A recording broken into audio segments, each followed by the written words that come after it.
ซี่เรซินนะฮะ LED table นะครับก็ติดต่อมาได้ครับให้คำแนะนำนะครับผมฟรีนะครับหรือถ้าใครสนใจอยากจะสั่งจองโต๊ะนะฮะก็สามารถทำได้นะฮะโดยเข้าไปที่ Facebook แล้วก็ไลน์ของผมนะครับผมก็จะทิ้งไว้ให้ใต้คลิปนะฮะถ้าใครชอบก็ฝากกดไลค์กดแชร์กดติดตามนะฮะสำหรับใครที่สนใจงานของช่างรัฐนะฮะแกะสลักไม้นะครับ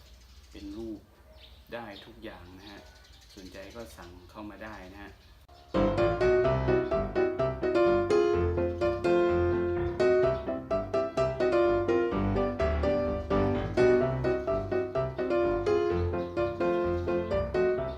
โต๊ะก็เหมือนกันนะฮะอยากได้ลายไหนนะฮะก็สั่งจองเข้ามาได้นะฮะ